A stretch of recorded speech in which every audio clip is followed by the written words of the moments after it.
शोर शाम की बाह पकड़ कर साग दूर घर खाते हैं। शोर शाम की बाह पकड़ कर साग दूर घर खाते हैं। शोर शाम की बाह पकड़ कर साग दूर घर। तो कि तूने इसको नहीं बिचारा, तूने इसको नहीं बिचारा, तूने इसको कैसे आएंगे भगवान, कैसे आएंगे भगवान।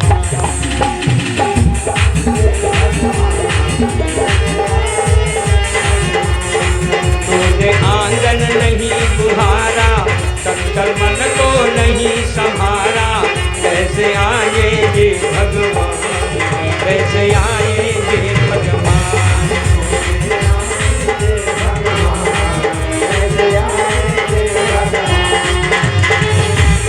बोलो आनंद कंद की।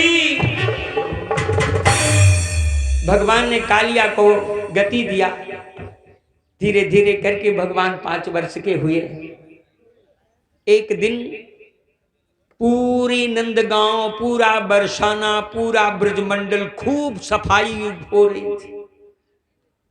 कृष्ण भगवान ने पूछ लिया मैया से, कहने लगी माँ आज कुछ त्योहार है क्या? ये चारों तरफ देखो खूब उत्सव बधाव मचा है।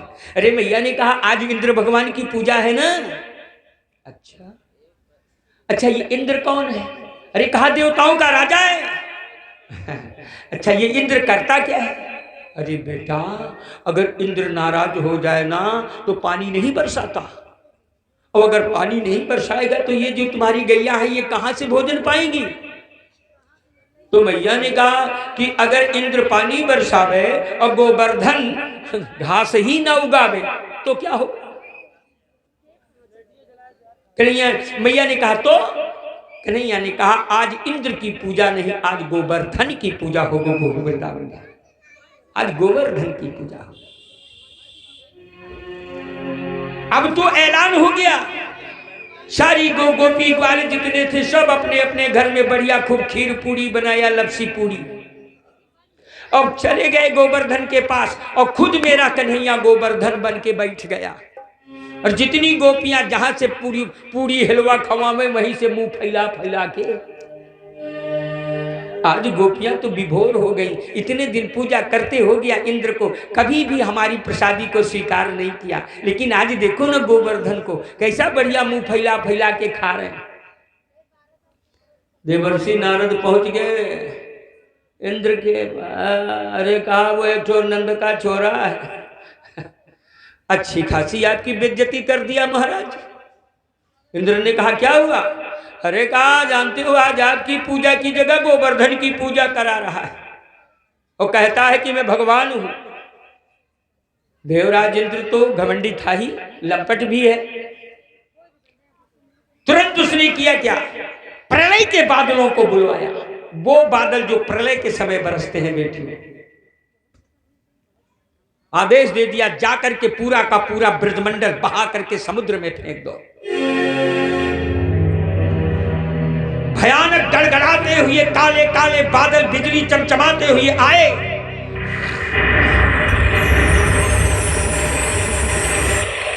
बड़ी बेपनाह बारिश होने लगी। सारे ग्वाल बाले चिल्लाने लगे, बछड़े गौवा सब चिल्लाने लगी, भागने लगी। सब भाग करके आए भगवान श्री कृष्ण कन्हैया के चरणों में गिर गए। त्राई मां, हम मना कर रहे थे कि ऐसा मत करो, आपने इंद्र का अपमान कर दिया। अब इंद्र के कोप को कोई संभालने वाला नहीं है। भगवान श्री कृष्ण कन्हैया ने कहा कहां से पागलपंथी की बात करते हो जी? अरे जिस गोवर्धन की पूजा किया है उस वही गोवर्धन हमारा कल्याण करेगा, चलो मेरे साथ। जितने गोपी ग्वाले थे सबको लेकर के भगवान श्री कृष्ण कन्हैया पहुंच गए गोवर्धन। चारों तरफ से गोवर्धन को पकड़ करके उठा लिया। गोपी ग्वाल जितने थे सब बड़े बड़े मोटे मोटे धन्नी मोटे मोटे बल्ली लेके खड़े, कोई बांस लगा के खड़ा है, लेकिन भगवान श्री कृष्ण कन्हैया अपने सबसे छोटी वाली उंगली को ही लगा करके खड़े हैं। बारिश हो रही है, एक दिन बीता, 2 दिन बीता, 3 दिन बीता, सारे के सारे गोपी ग्वाल गैया बछड़े सब गोवर्धन के नीचे।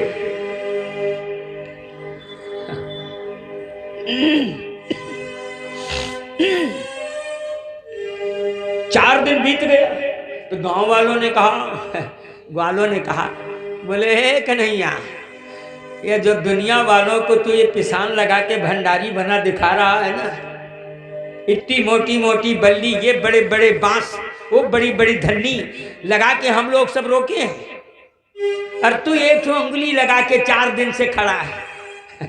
गांव वालों को दिखा रहा है क्या कि देखो हम कितना मेहनत कर रहे हैं? अरे तेरे एक उंगली से गोवर्धन टिकने वाला है। नाटक मत कर, जाके कुछ थोड़ा सा भोजन कर ले, थोड़ा आराम कर ले, 4 दिन से न कुछ खाया है न पिया है। तो कन्हैया भी बड़े भोलेपन से बोले हाँ भैया, भूख तो लगी है, प्यास भी लगी है, अगर मिल जाती फुर्सत। अरे कहा जाओ यार, उंगली लगा के फुर्सत मांग रहे। कन्हैया ने कहा फिर पकड़ना।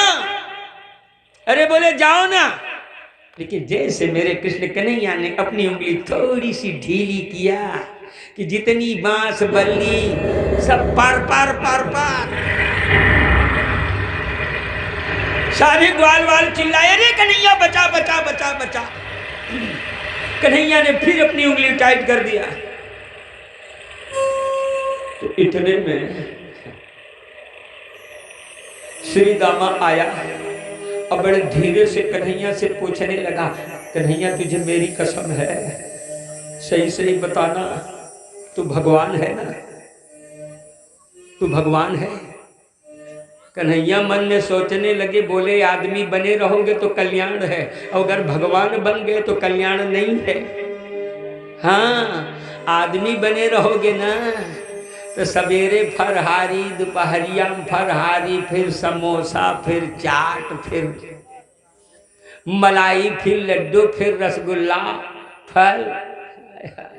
अब अगर भगवान बन गए ना तो सवेरे दूठ वही लाची दाना और तुलसी दल वही के चढ़ाई दी है, और शाम को फिर आएंगे और फिर वही दूठो लाची दाना। कृष्ण कन्हैया सोचे हम तो मरी जाएंगे, बोलो आनंद गंडकी, ये भगवान भगवान बनना ठीक नहीं है मेरे भाई, आदमी ही बने रहो। कन्हैया ने कहा जी नहीं, मैं भगवान नहीं। और बोले झूठ क्यों बोलता है? बताइए, इतना सब कुछ लगा है, कुछ नहीं तो ये एक उंगली से पूरी गोवर्धन पर्वत को उठा के बैठा है। भगवान कृष्ण कन्हैया ने कहा देख मेरे भाई, मैं भगवान भगवान नहीं, गोवर्धन भगवान ने हमको एक मंत्र दिया है, आप जितने लोग हो ना सारे के सारे बल उस मंत्र से मेरे पास आ गए हैं। श्री दामा ने कहा अभी तेरी चोरी वाली काम गई नहीं, यही तो मैं सोचूं कि भगवान इसको इतना ज्यादा बल कहां से मिल गया। मेरी बेटियों, पूरे 7 दिन तक लगातार इंद्र प्रलय के बादल बरसाता है। 7वें दिन प्रलय के बादल हाथ जोड़ करके चले गए, बोले अब मेरे पास जल है ही नहीं। तब इंद्र के समझ में आ गया यार कि ये तो बड़ा गड़बड़ है। स्वयं इंद्र आकर के भगवान श्री कृष्ण कन्हैया से क्षमा मांगा, गलती मांगी, भगवान की प्रार्थना की। लेकिन यहां एक चीज और जानने की जरूरत है कि बताओ जब प्रलय के बादल बरसते हैं मेरी बेटियों तो सारा संसार जलमग्न हो जाता है। आज वो प्रलय के बादल बरसे, लेकिन गोकुल वृंदावन धाम में एक बूंद भी कहीं नहीं दिखाई दिया। कैसे?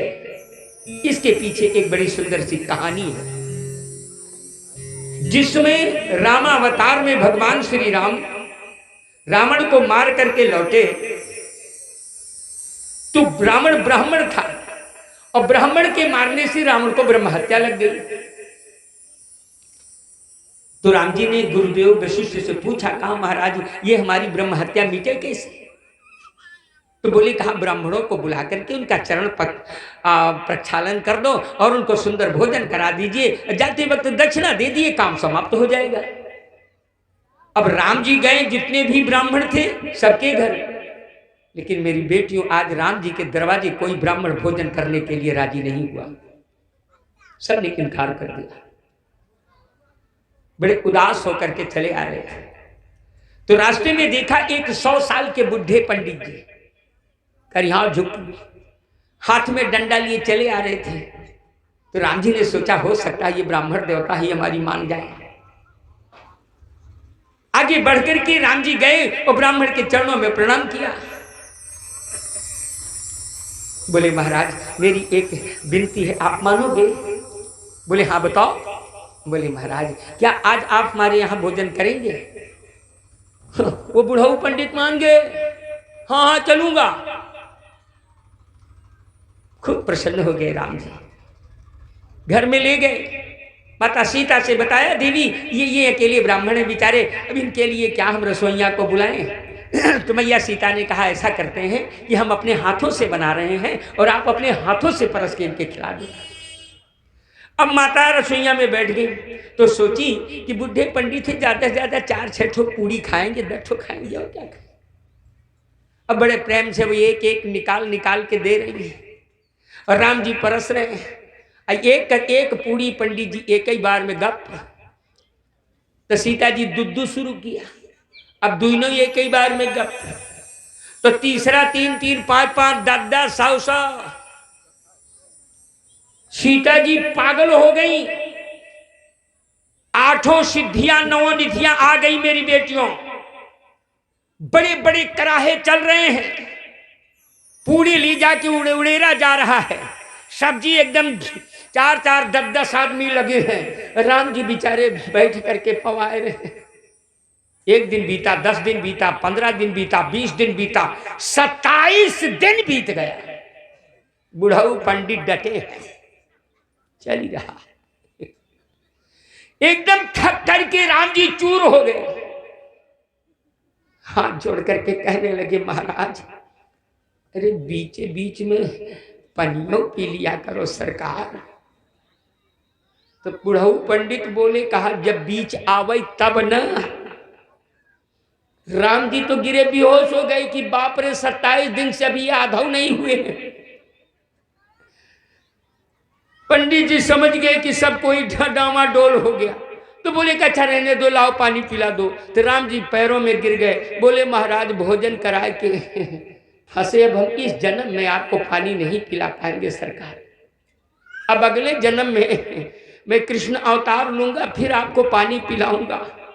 बोले ठीक है कोई बात नहीं। आज जब प्रलय के बादल आए और भयानक बारिश होने लगी, तो भगवान कृष्ण कन्हैया फोन लगाए पंडित जी को। बोले पंडित जी, बोले जी, अरे बोले आओ चुल्लू लगाओ, अब आप पियो।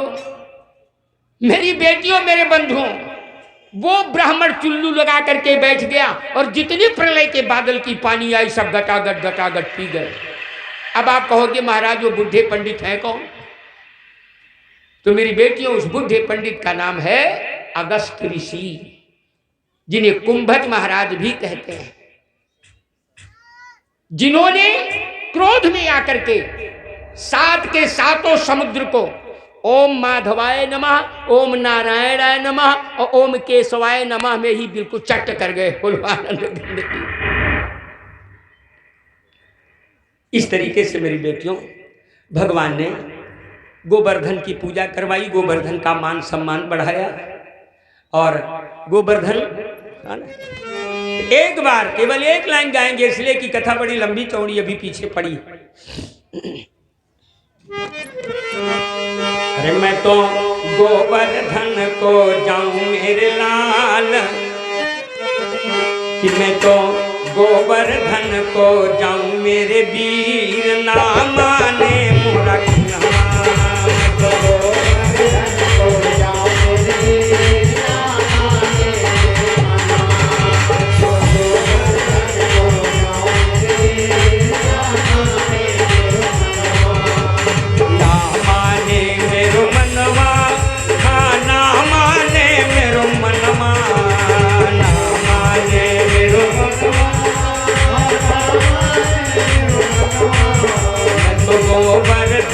को जाऊं मेरे वीर ना माने मेरो मनवा।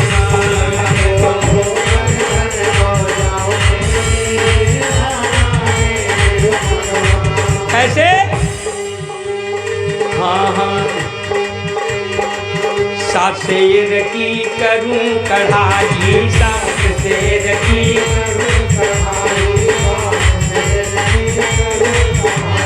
सात शेर की करूं कढ़ाई,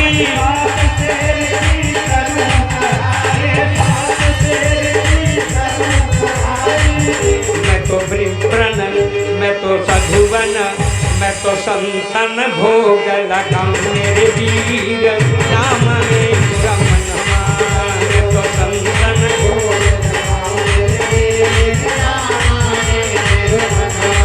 मैं तो गोवर्धन को जाऊं मेरे वीर नाम ने रमनमा।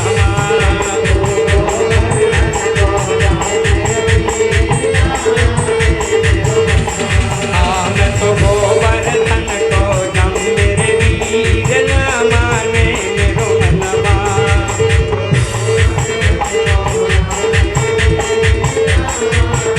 बोलिए गोवर्धन भगवान की। इस तरीके से गोवर्धन का मान वर्धन किया मेरी बेटियों। और आगे चल करके एक बड़ी सुंदर सी कथा आती है। कार्तिक का महीना था, सारी की सारी गोपियां आज बोलो वृंदावन बिहारी लाल की। दौड़ के जा बेटवा एकदम, चाहे गिरीन पर चश्मा उस्मा छूटी जाए लेकिन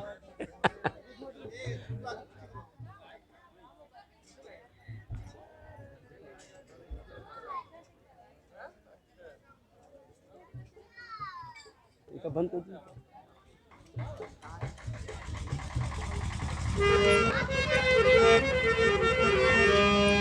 बोलो आनंद कंद परमानंद भगवान की। आपकी दृष्टि हमारी हो रही।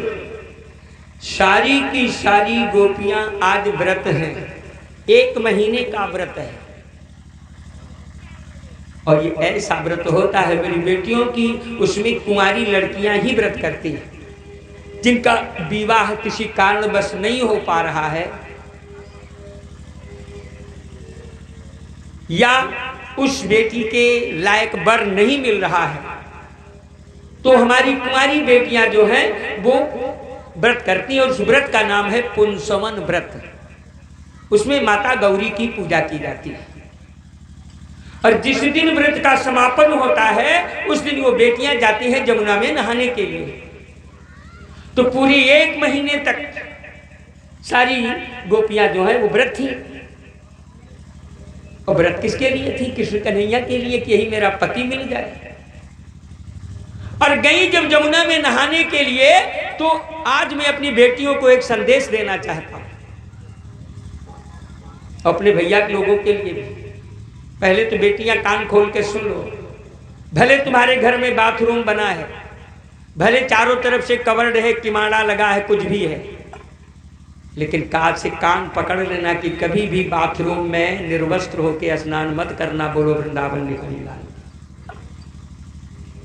ये भैया लोगों के लिए भी है, क्योंकि जल में वरुण भगवान का वास होता है। और जो निर्वस्त्र होकर के स्नान करता है ना, वरुण भगवान उसे श्रापित करते हैं, श्राप देते हैं। दूसरी चीज बेटियों के लिए, आप गंगा में नहाने जाना, सरजू नहाने जाना, जमुना नहाने जाना, पोखरा नहाने जाना, तालाब नहाने जाना, तो घर से लोटा लेके जाना। शास्त्र आपको जबरदस्त रोकता है कि गंगा में, यमुना में या किसी भी नदी पोखरा में आप कभी अपने गांठ के ऊपर जल में मत जाओ। केवल जहां गांठी तक का पानी हो वहीं बैठ जाओ और वहीं बैठ के स्नान करो।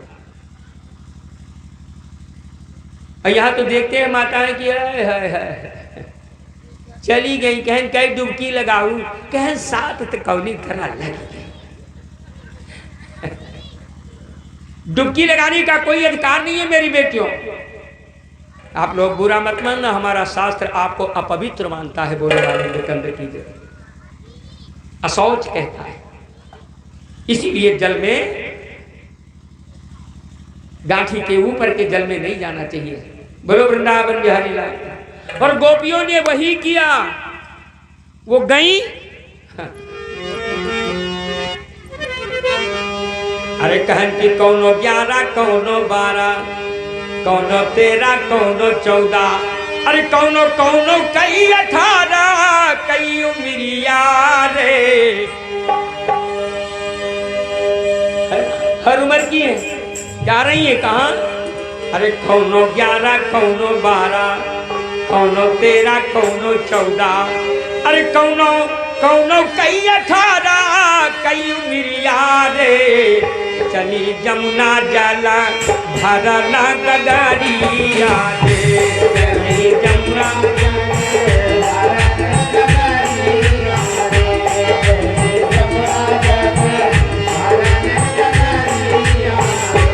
कौनो 11 कौनो 12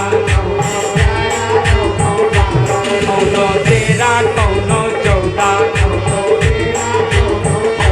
कौनो कौनो कई 18 कई उमरिया रे।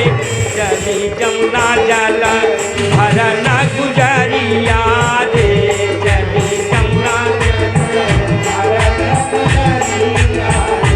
चली जमुना जाला।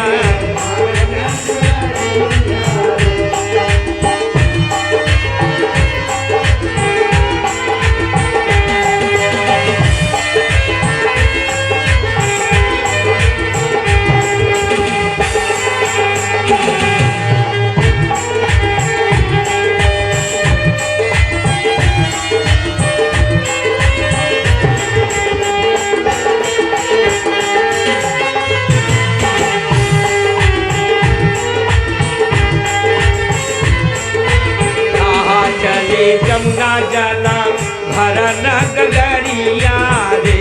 चले जमुना जाला। बोलो वृंदावन बिहारी लाल की। और जाके वहां किया क्या? सब अपने अपने वस्त्र उतार दिए, एकदम निर्वस्त्र होकर के जमुना में कूद गई और लगी खूब जल क्रीड़ा करने। पीछे से आ गए कन्हैया और जिनके जिनके वस्त्र थे ना, सारे वस्त्रों को इकट्ठा किया और एक गठरी बनाया और बना के बड़े चुपके से लेके गए और कदम्ब की डाल पे लटका दिया। और जब लटका दिया तो फिर बड़ी धीरे से उन्होंने बांसुरी बजाई और जो बांसुरी की आवाज सुनी गोपियां, तब तो अंदर से कांप गई। सोची कि जल्दी से दौड़ के चलूं, अपना कपड़ा पहन लूं, लेकिन जब देखती है तो किसी का कपड़ा ही नहीं। बोलो आनंद कर।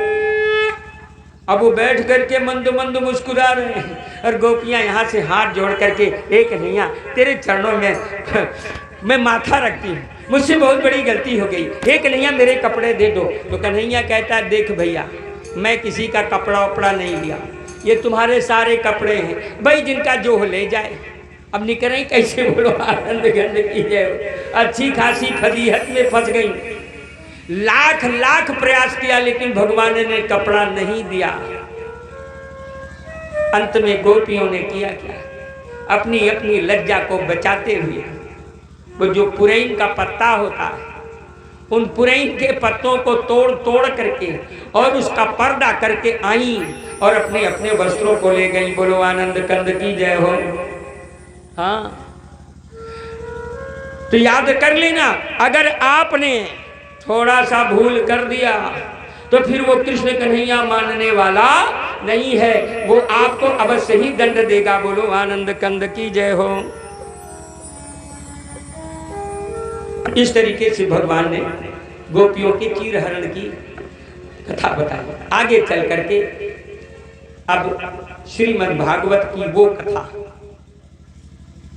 जिस कथा को केवल सुन लेने मात्र से, केवल इस कथा को सुन लेने मात्र से संपूर्ण श्रीमद् भागवत की कथा सुनने का फल मिलता है।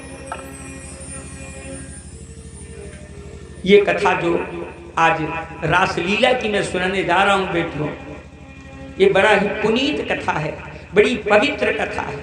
संपूर्ण श्रीमद् भागवत श्रवण करने का फल प्रदान करने वाला कथा है। भगवान ने गोपियों के साथ रासलीला रचाया है और जिस समय मेरे ठाकुर ने गोपियों के साथ रासलीला रचाया था, उस समय मेरे श्याम सुंदर की उम्र केवल 5 वर्ष थी। और गोपियां कोई 70 साल, कोई 80 साल, कोई 100 साल, कोई 90 साल, कोई 50 साल। लेकिन मेरे कृष्ण कन्हैया के ऊपर लोग उंगली उठा देते हैं कि कृष्ण कन्हैया ने गोपियों के साथ रासलीला किया। अरे मेरी बेटियों, रास का मतलब होता है मिलन। ये जितनी गोपियां आज रासलीला में सम्मिलित हो रही है ना, ये कोई ऐरी गैरी गोपी नहीं है। हजारों हजार जन्म से जो परमात्मा को प्राप्त करने के लिए तपस्या में लीन थी, जो साधु संत महात्मा, आज वो सारे के सारी गोपी बन करके खड़े। और आज के दिन मेरा वो ठाकुर सारे अपने भक्तों को गति प्रदान करने वाला है। सारी की सारी गोपियां सब बहुत बड़े संत हैं, बहुत बड़े महात्मा हैं। उस समय वृंदावन में कोई लौकिक चीज थी ही नहीं। जितने वृक्ष थे वो भी साधु संत थे, जितने घास तिनके थे वो सब साधु संत थे, जितनी गाय बछड़े थे वो सब साधु संत थे। तो भगवान सबको गति प्रदान करने वाला है। एक छोटी सी घटना बताऊं, बड़े ध्यान से सुनना। जितने ग्वाले थे ना, सारे के सारे ग्वाले अपने अपने गायों को चरा करके शाम को लौटे। तो सब ग्वाले तो ले गए, गायों को खरके में बांध दिया।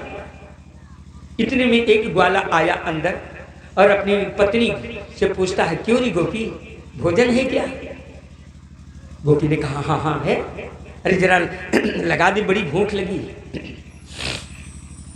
मेरी बेटियों जिस समय लगाने के लिए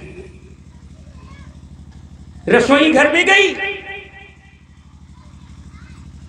थाली में पूरा का पूरा भोजन प्रसादी लगाया, अपने पति के बैठने के लिए पीढ़ा चौका लगा दिया, थाली में सारा का सारा भोजन भर लिया। और जैसे हाथ में लेकर के और रसोई से निकलने वाली थी कि भगवान श्री कृष्ण कन्हैया ने बंसरी बजा दिया। बोलो आनंद। और भगवान श्री कृष्ण कन्हैया की बंसरी तो बड़ी विचित्र है ना।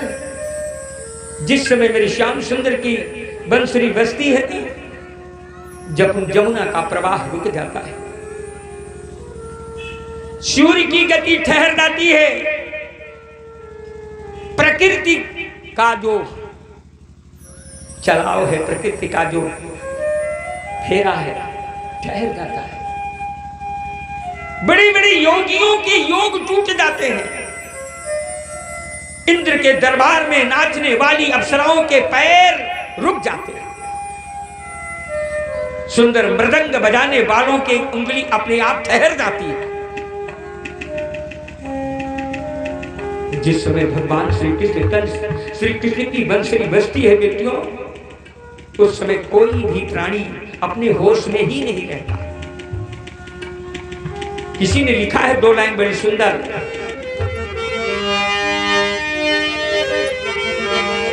गजब की बांसुरी बजती है वृंदावन बसैया की, और करूं तारीफ मुरली की, मुरलीधर कन्हैया की। जहां काम न चलता था तीर और बाणों से, तब विजय होती थी वही मुरली की मधुर तानों से।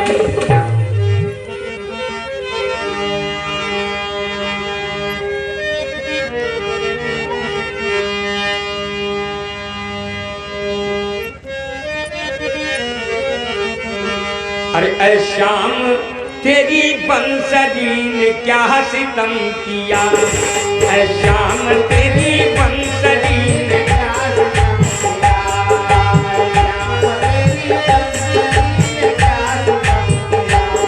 ऐ श्याम तेरी बंसरी ने क्या सितम किया, ऐ श्याम तेरी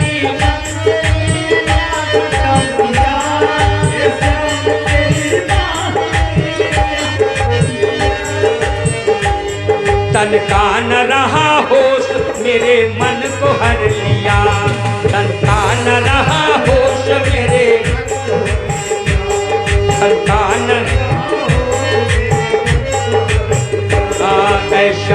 तेरी बंसरी ने क्या सितम किया है श्याम।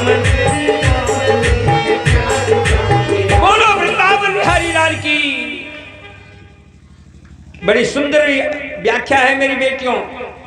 जिस समय भगवान श्री कृष्ण कन्हैया अपनी बंसरी को बजाया तो एक गोपी दूध दूह रही थी। गाय के स्तन से सारा दूध निकाल लिया था, अब तो बाल्टी उठा के जाना है। और जैसे बाल्टी उठाने के लिए हाथ लगाया, हाय हाय बंसरी बज गई। गाय के थन के नीचे बाल्टी छोड़ के भग गई।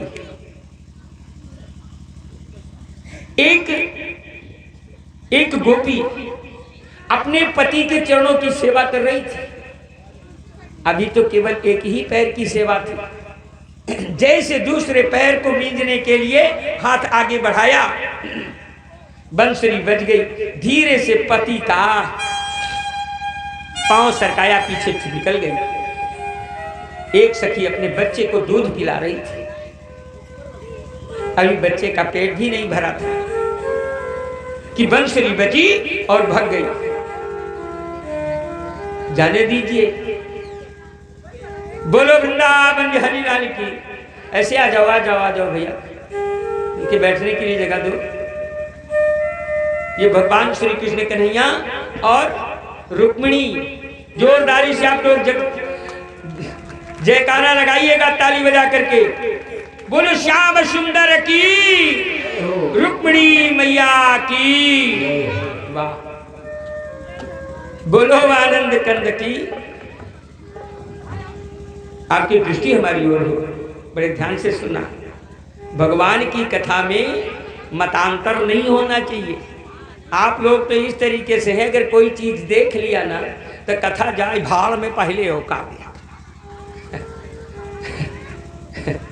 हाँ हाँ, मैं इनको देखता हूँ भैया मास्टर साहब, ये बिल्कुल अगर कुछ आएगा ना तो लील गाय है साथ कान उठाए ले।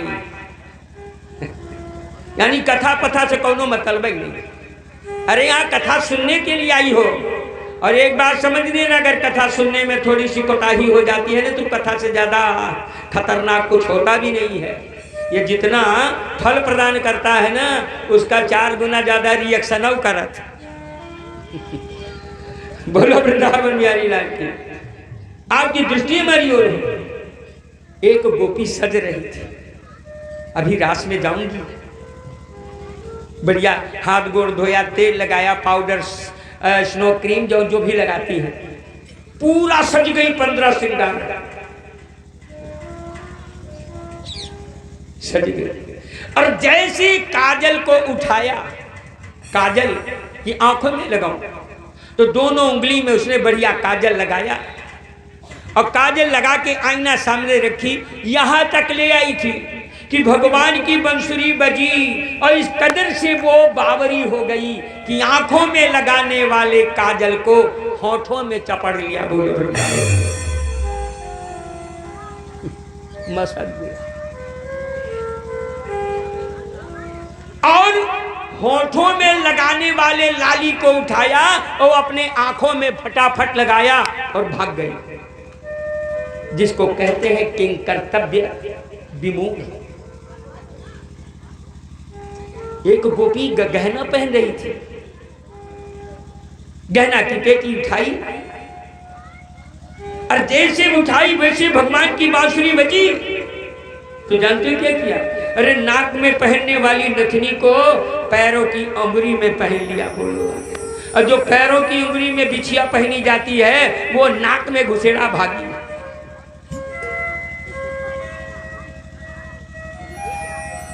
एक गोपी वस्त्र पहन रही थी, जैसे वस्त्र लेकर के पहनने की उद्यत हुई कि उधर से बजी बांसुरी, और जो उधर से बांसुरी बजी ना मेरी बेटियों, गड़बड़ हो गया। हाथों में पहनने वाली कंचुकी यानी ब्लाउज में वो अपना गोड़ घुसेड़ रहे थे, और पैरों में पहनने वाली जो परदनी है यानी साया, उसमें दोनों हाथों को घुसेड़ा और भगी। बोलो आनंद कंद की जय। तन का न रहा होश मेरे, मन को हर लिया। ये गोपियों की स्थिति बन गई। सायंकाल का समय था, अगहन का महीना था और चंद्रमा अपने 16 कलाओं के साथ निकले थे। तभी गोपियां सब पहुंच करके भगवान श्री कृष्ण कन्हैया के चारों तरफ इस तरीके से नाचने लगी जैसे मोर को नाचता हुआ देखती हैं तो मोरनियां नाचना प्रारंभ कर देती। लेकिन ये क्या, आज तो गोपियों में होड़ बच गई। कोई भगवान श्री कृष्ण कन्हैया के कंधे पे बैठ के नाच रही है, तो कोई भगवान की गोदी में बैठ के नाच रही है, कोई परमात्मा के बाहुओं में बैठ के नाच रही है, तो कोई उनके वक्षस्थल पे ही नाच रही है, कोई भगवान के कटी में चढ़कर नाच रही है। और जब भगवान ने देखा कि आज सारी की सारी गोपियां सब उल्टा पुल्टा काम कर रही हैं, तो मेरे कृष्ण कन्हैया गायब हो गए। बोलो आनंद कंद की, अदृश्य। और जिस समय कन्हैया अदृश्य हो गए ना, गोपियों को होश आया। मेरी बेटियों, तो गोपियां जो है परमात्मा के प्रेम के भाव में विभोर होकर के चारों तरफ चिल्लाने लगी, चारों ओर चिल्ला रही है कि वो आखिर श्याम सुंदर मेरा कन्हैया गया कहां। कोई तुलसी के वृक्ष के नीचे जाकर तुलसी से पूछती है, क्यों रे तुलसी, तूने मेरे कन्हैया को देखा? तू भी सांवली सांवली है, मेरा कन्हैया भी सांवला सांवला है, तू मेरे कन्हैया को देख करके अंतर मन से जला करती थी, तू ही तो बता दे मेरा श्याम कहां। कुछ भाग करके गई यमुना के किनारे, माता यमुना से हाथ जोड़ करके पूछने लगी, अरे यमुना तू ही तो बता दे मेरा कन्हैया कहां है। लेकिन मेरे प्यारे अधीर हो रही हैं, रो रही हैं, बिलख रही हैं और पागलों की भांति भगवान को ढूंढ रही हैं। बोलो वृंदावन बिहारी लाल की। लेकिन कन्हैया तो ऐसा लग रहा है जैसे बिल्कुल से ही कठोर हो गया हो, रो रही हैं, ढूंढ रही हैं। आप भी हमारे साथ बढ़िया सुंदर भगवान को खोजो, भगवान को बुलाओ। कैसे? अरे राधा ढूंढ रही, राधा ढूंढ रही, किसी ने मेरा श्याम देखा। राधा ढूंढ रही,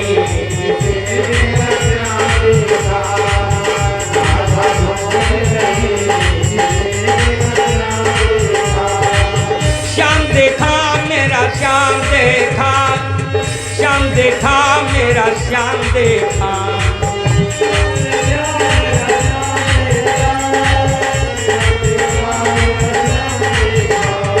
श्याम देखा मेरा श्याम देखा। राधा ढूंढ रही, किसी ने मेरा श्याम देखा।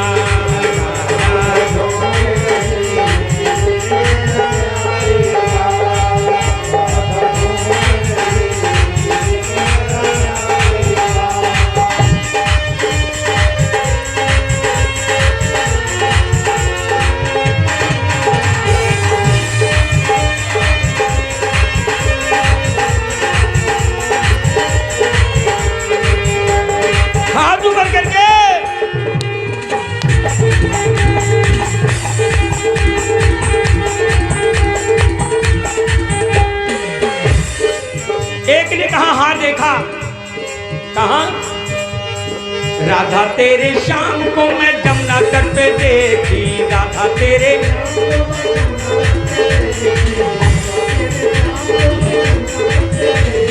राधा तेरे शाम को मैं जमुना तट पे देखी, राधा तेरे क्या मुरली बजाते हुए, मुरली बजाते हुए राधा तेरा श्याम देखा।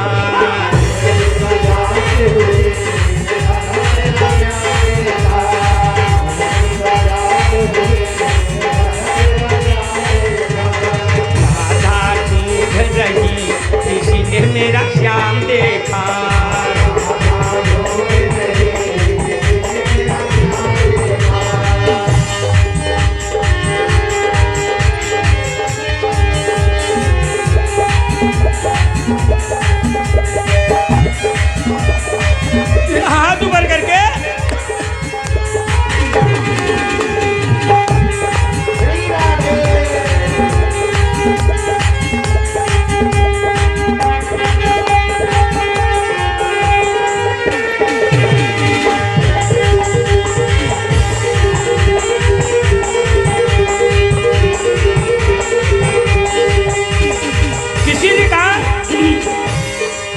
राधा तेरे श्याम को मैं वृंदावन में देखा, राधा तेरे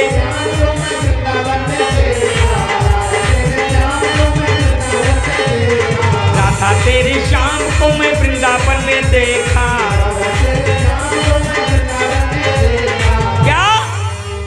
अरे गौआ चराते हुए, हाँ गौआ चराते हुए राधा तेरा श्याम देखा।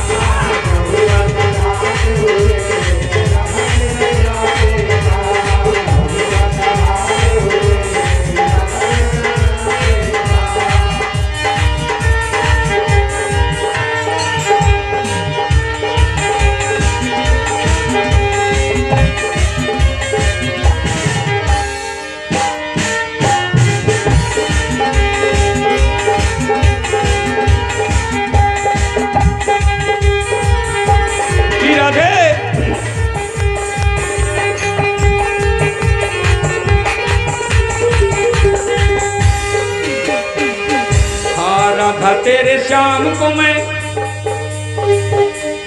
राधा तेरे श्याम को मैं गोकुल में देखा, राधा तेरे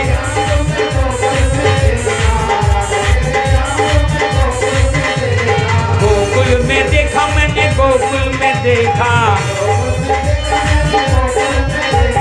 क्या? अरे चीर चुराते हुए, चीर चुराते हुए राधा तेरा श्याम देखा।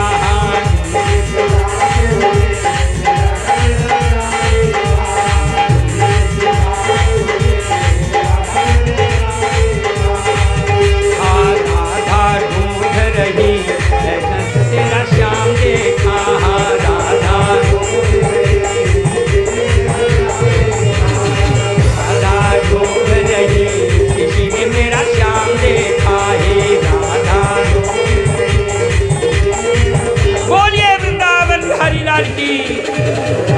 जब कृष्ण कन्हैया ने देखा कि अब तो गोपियां अधीर हो गईं, श्रीमद् भागवत महापुराण में आया है कि गोपियां भगवान श्री श्याम सुंदर के लिए मेरी बेटियों इतना रोई हैं कि उनकी आंखों की नदी बन गई और वो नदी अंत में बह करके गई समुद्र में और उसी दिन से समुद्र खारा हो गया।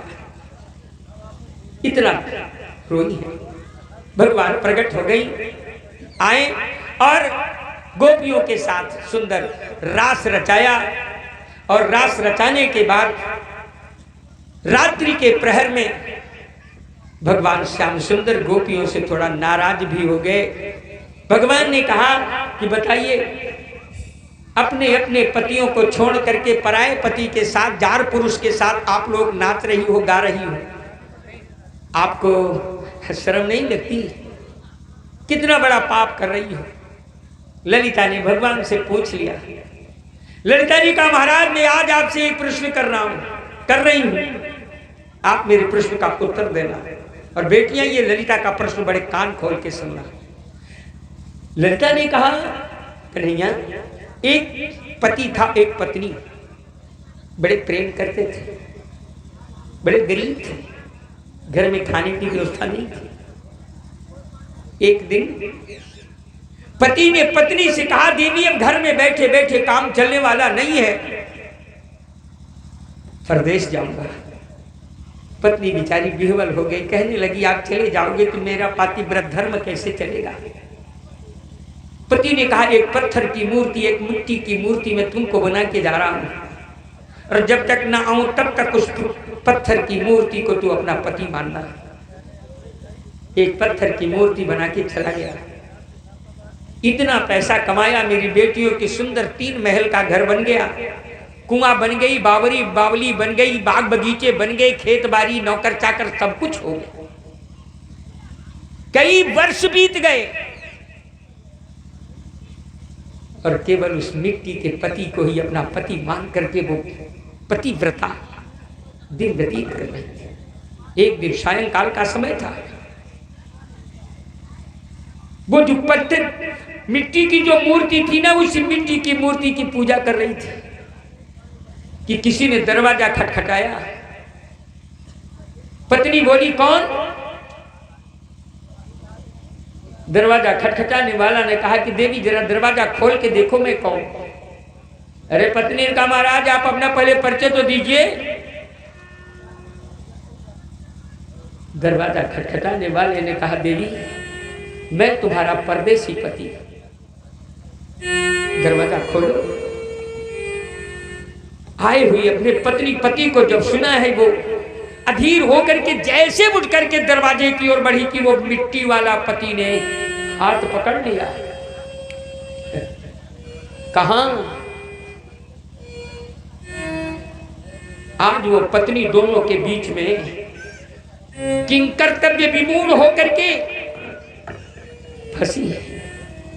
कहां जाऊं मैं, आगे जाऊं कि पीछे? क्योंकि जो पीछे वाला पति है वो कहता कि पहले मेरी पूजा कर ले फिर अपने पति का सम्मान कर। और दरवाजे पर जो खड़ा है पति वो बार बार बुला रहा है कि देवी मेरा दरवाजा खोलो। अरे कहा कि हाँ भाई गज सांप छठूंदर खेली।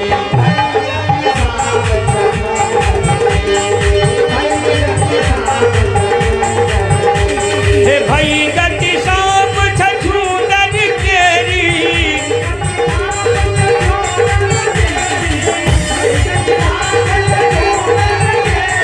उगल दलीलत पीर घनेरी।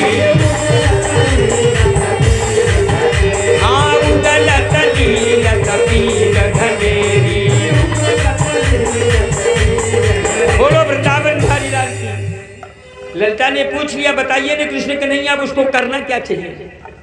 तो भगवान श्री कृष्ण ने कहा देखो देवी उस मिट्टी के पति का कीमत तब तक थी जब उसका सही सही का पति नहीं था, लेकिन आज जब उसका सही सही का पति आ गया है तो फिर मिट्टी के पति की कोई कीमत नहीं है। कहने का तात्पर्य क्या है? मेरी बेटियों सही सही का पति कौन है जानती है? सही सही का पति ऊपर वाला है। अरे संसार के जितने पति बैठे हैं ना ये सारे के सारे मिट्टी वाले पति हैं। बोलो वृंदावन बिहारी लाल की। तो मिट्टी के पति की पूजा, मिट्टी के पति की कीमत तब तक है मेरी बेटियों जब तक आपका दीदार भगवान से न हो जाए। जिस दिन भगवान से दीदार, क्योंकि भगवान से मिलाने वाला ये मिट्टी के पति ही हैं। जब आप मिट्टी के पति की सेवा करोगे और मिट्टी वाला पति प्रसन्न होगा तब वो ऊपर वाला पति आपको बुलाएगा। बोलो आनंद कंद की। हाँ बोलो आनंद कंद की। मेरे बंधुओं इस तरीके से भगवान रासलीला का रचन करते हैं, लेकिन रासलीला में भगवान ने नारी धर्म को भी बताया है। मेरी बेटियों 2 मिनट का समय लूंगा। बेटियों इस संसार में नारियों के लिए बहुत ज्यादा धर्म कर्म की बात नहीं है। आपके जीवन में आपका पति ही तुम्हारा सुख है, तुम्हारा श्रृंगार है, तुम्हारी खुशी है, तुम्हारी कल्पना है। जो कुछ भी है वो पति ही है। इस संसार में 4 तरह की स्त्रियां कही गई हैं। पहला उत्तम नारी, दूसरा मध्यम नारी, तीसरा निषिद्ध नारी और चौथा मलिन नारी। उत्तम कौन है? उत्तम के यश बस मन माही कि सपने हूं आन पुरुष जग नाही। तेरी बेटियों उत्तम नारी वो होती है जो स्वप्न में भी कभी पराय पुरुष की कल्पना नहीं करती। दूसरे नंबर की कौन है? मध्यम पार्वती देखई कैसे कि भ्राता पिता पुत्र निज जैसे। दूसरे नंबर की स्त्रियां पराय पुरुष की ओर तो देखती हैं, लेकिन जैसे अपने भाई को देखती हैं, जैसे अपने पिता को देखती हैं, जैसे अपने पुत्र को देखती हैं। तीसरे नंबर की कौन है?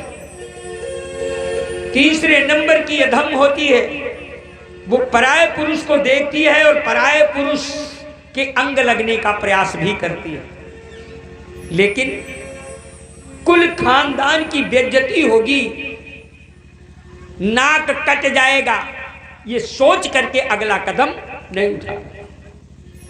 लेकिन जो चौथे नारी तरफ की पुरुष है,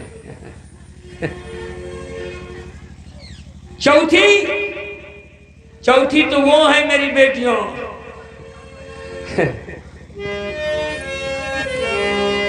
कह देखा देखी दुबारी पतारी अल्लाह का खोला लड़ाई सागरी बखरी मां, कहा सासा ससुरा के लाते से मारे, अरे पातियों का बंदा कर रही कोठारी मां। जिनके पास न हया है, जिनके पास न शर्म है, जिनके पास जो अपने पति का अपमान करती है, सास ससुर का अपमान करती है, माता पिता का नाक कटा देती है और अपने पति का त्याग करके पराये पुरुष के साथ चली जाती है। बोलो वृंदावन बिहारी लाल की। ये नारी धर्म भी बताया गया।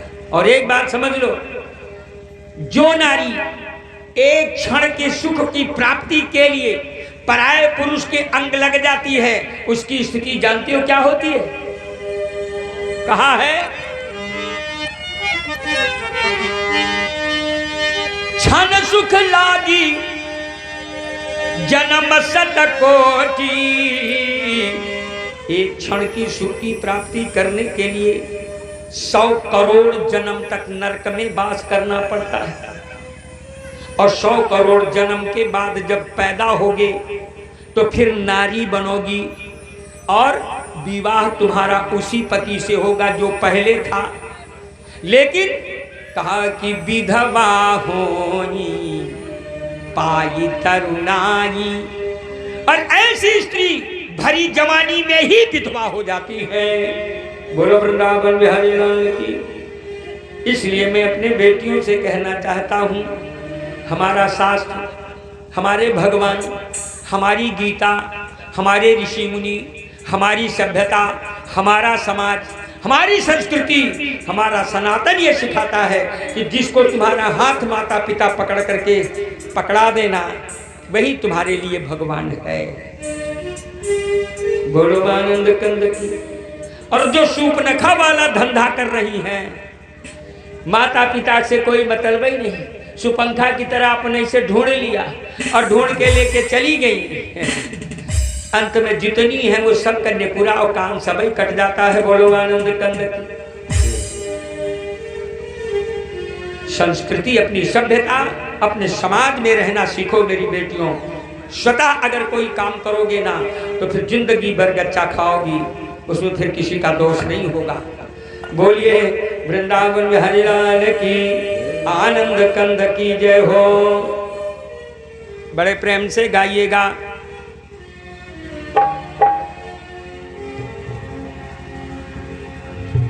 भगवान ने बड़े प्रेम से सबके साथ बड़ी सुंदर, बड़े प्रेम से गाइएगा। उसके बाद सीधे विवाह की ही तैयारी होगी। क्या कि मेरा दिल तो दीवाना हो गया,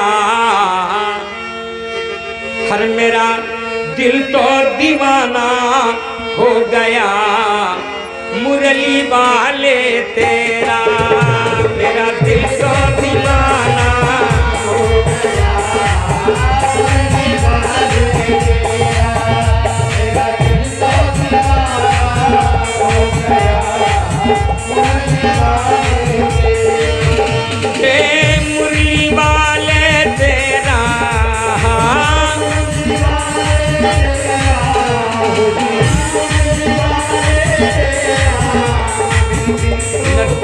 नजरों का निशाना हो गया, मुरली वाले तेरा, नजरों का निशाना हो गया, मुरली वाले तेरा, मेरा दिल तो दीवाना हो गया, मुरली वाले तेरा, मेरा दिल तो दीवाना हो गया, मुरली वाले तेरा। गई है। हाँ, जब से नजर मिल गई है, उजड़े चमन की कली खिल गई है। हाँ, उजड़े चमन की कली खिल गई है। क्या नजरें मिलाना हो गया, क्या नजरें मिलाना हो गया, मुरली वाले तेरा।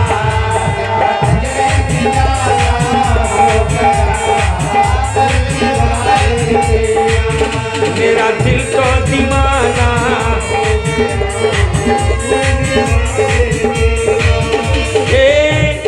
दीवानगी ने क्या क्या दिखाया,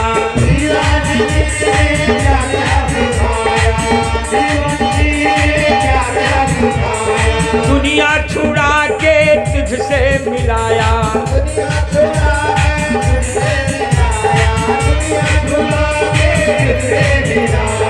अब दीवाना जमाना हो कर रहा,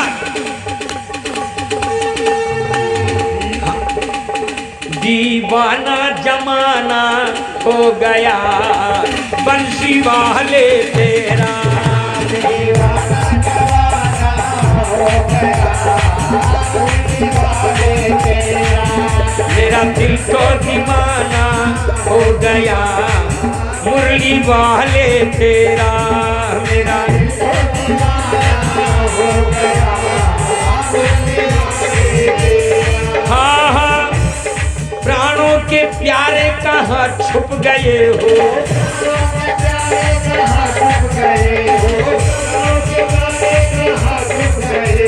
नैनों के तारे कहाँ छुप गए हो।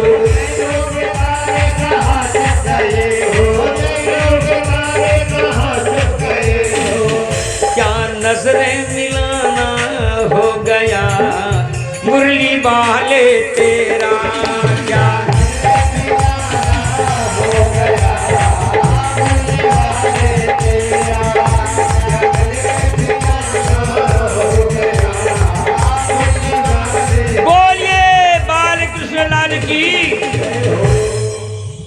मेरी बेटियों, एक दिन कंस की चिट्ठी आई है, मैंने बहुत बड़ा मेला रचा है, आओ सब मेला देख ले।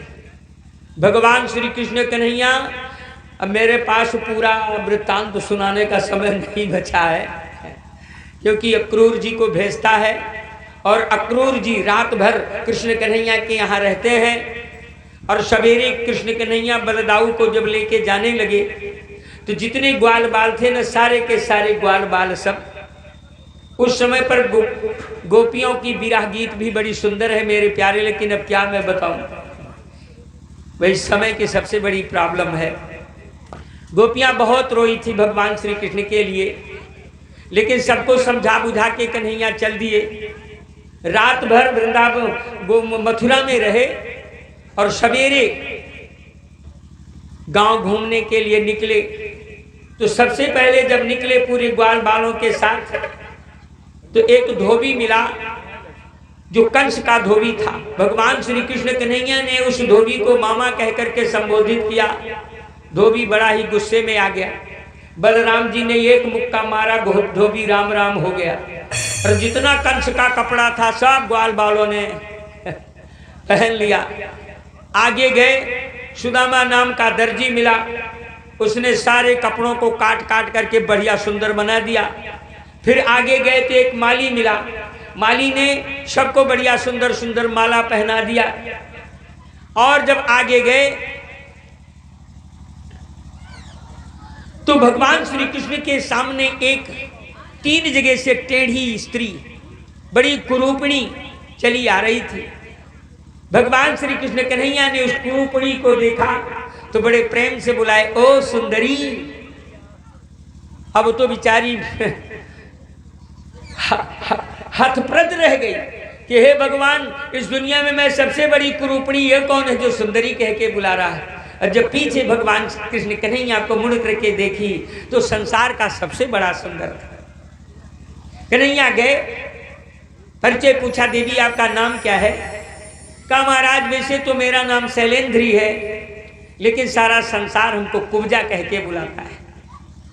भगवान ने बात ही बात में कुब्जा का दोनों हाथ पकड़ लिया और पकड़ करके ऊपर की ओर ले गए। अपने दोनों पैरों से कुब्जा का पैर दबा दिया और बड़ी जोर से यूं किया और जो ऊपर की ओर उठाया। मेरी बेटियों, तो जो कुब्जा दुनिया की सबसे ज्यादा कुरूपणी थी, आज दुनिया की सबसे बड़ी सुंदरी बन गई। बोलो आनंद कंद की। घूमते घूमते पहुंच गए जहां मकशाला बनाया गया था। बलदाऊ ने कहा, कन्हैया ये वही धनुष है जो त्रेता में अच्छा खासा जनक जी को परेशान किया था, तो कल के बजाय चलो आज ही तोड़ देते हैं। तो खेल खेल में भगवान श्री कृष्ण ने उस धनुष को तोड़ दिया। कंस के सेनापति कुछ बोले तो उनको भी पीटा। रात भर निवास किया। अब सवेरे जो है दंगल की व्यवस्था थी। भगवान श्री कृष्ण कन्हैया ग्वाल बालों के साथ, भैया जो बलदाऊ के साथ जैसे महल में प्रवेश करने लगे तो कुबलिया पीढ़ हाथी, आज उसको पागल बनाया गया, 10,000 हाथियों का बल रखने वाला। जैसे ये दोनों भाई प्रवेश किए ना कि वैसे बलदाऊ को पकड़ लिया। भगवान श्री कृष्ण कन्हैया ने एक मुक्का मारा, बलदाऊ छूट गए। और फिर बाद में बलदाऊ बड़े गुस्से में आकर के कुबलिया पीढ़ हाथी का पूंछ पकड़ा और पकड़ करके 3 बार घुमाया और घुमा करके फेंका। 2.5 जोजन जाके गिरा। बोलो आनंद कंद की। अंदर जैसे प्रवेश किया वैसे मुष्टिक और चाड़ूर, त्रैलोक्य के सबसे बड़े पहलवान, दोनों कृष्ण कन्हैया और बलदाऊ को ललकारने लगे। भगवान श्री कृष्ण कन्हैया मुष्टिक से और बलदाऊ चाड़ूर से हाथ मिला लिया और उसी कुश्ती में भगवान ने 2 के दोनों को मार डाला। बोलो आनंद कंद की। अपने इतने बड़े पहलवानों को मरा हुआ जब देखा तो भोजराज कंस चिल्लाने लगा, अरे इनको पकड़ो, मार डालो, मार डालो। इतना क्या था, सुनते ही बलदाऊ कृष्ण कन्हैया उछल करके गए और कंस के गद्दी पर चढ़ गए। कंस का बाल पकड़ करके गद्दी के नीचे पटक दिया और दोनों भाई मुक्के ही मुक्के में कंस का वध कर डाला। बोलो आनंद कंद की। कंस के मर जाने के बाद कंस के पिता उग्रसेन को फिर से मथुरा का राजा बना दिया। अपने माता पिता वसुदेव और देवकी को जेल से छुड़ाया और छुड़ा करके वहीं रहने लगे। मेरे बंधुओं, भगवान श्री कृष्ण कन्हैया फिर लौट करके गोकुल नहीं गए। आगे बड़ी सुंदर सी कथा आती है। विदर्भ देश के राजा हैं जिनका नाम भीष्मक है और भीष्मक के 3 बेटे हैं। एक बेटे, सबसे बड़े बेटे का नाम था रुक्मी और वो रुक्मी भगवान श्री कृष्ण का दुश्मन था।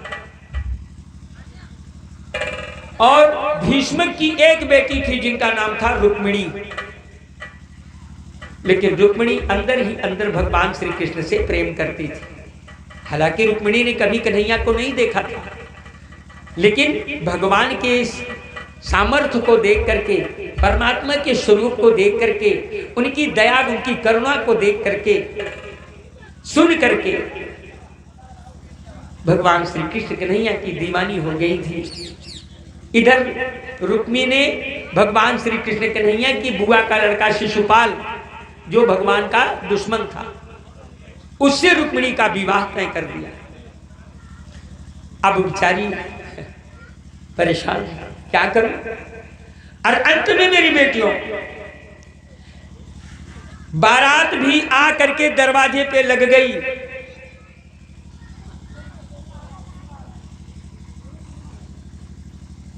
रुक्मिणी सोच रही है कि मैं इस शिशुपाल से विवाह नहीं करूंगी, जहर खा के मर जाऊंगी। सायंकाल का समय था। मेरी बेटियों, देखा सामने पंडित जी चले आ रहे थे, पुरोहित महाराज। रुक्मिणी ने एक पत्र लिख करके और पंडित जी को दे दिया। हाथ जोड़ करके बोली महाराज अगर जितनी जल्दी से जल्दी हो सके ये मेरी पत्रिका आप पहुंचा दीजिए। पंडित जी बूढ़े थे बेचारे, लेकिन सारी रात चलते रहे और चलते चलते मेरी बेटियों सवेरे पहुँचते पहुँचते द्वारिका पहुँच गए। भगवान श्री कृष्ण कन्हैया को पत्रिका दिया।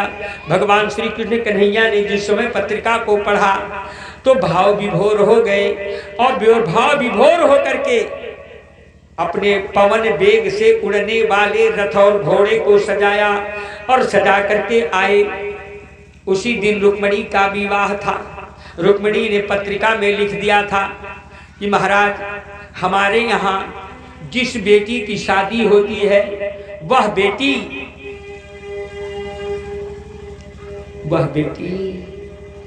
माता गौरी की पूजा करने के लिए जाती है। तो महाराज जब मैं पूजा करने के लिए जाऊं ना तो वैसे आप तुरंत आना और मेरा हरण कर लेना। बोलो आनंद कंद की। भगवान श्री कृष्ण कन्हैया ने ऐसे ही किया। जिस समय माता रुक्मिणी पूजा करने के लिए गई मैया के पास, जय हो माता, तो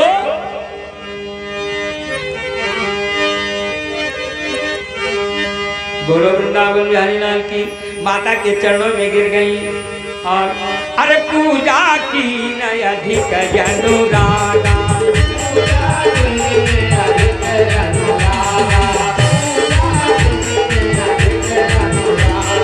पूजा की न अधिक अनुरागा,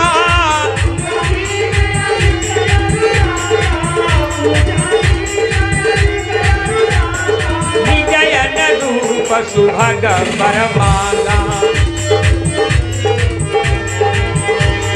निजयन रूप सुभग, निजयन रूप। बोलो वृंदावन बिहारी लाल की।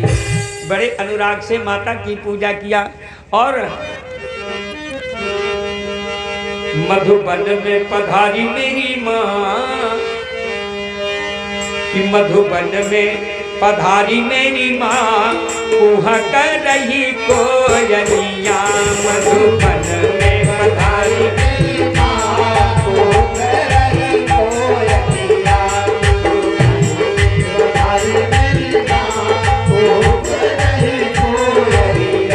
मधुबन में पधारी मेरी माँ, कुहा कर रही कोयलिया। मधुबन में पधारी मेरी माँ, माँ के संग में सखी सहेगी, सखी सहेली मैया, सखी सहेली। गावत गीत मल्हार कुहू करही कोयलिया। गावत गीत मधुबन में पधारी मेरी माँ, कुह करही कोयलिया।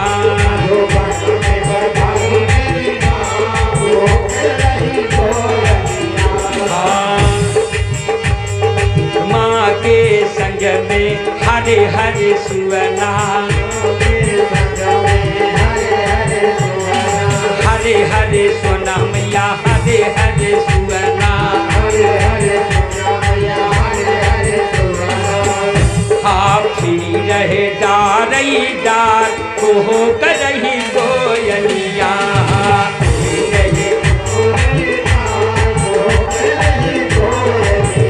हाँ रहे डारई डार, कुहो करही कोयलिया।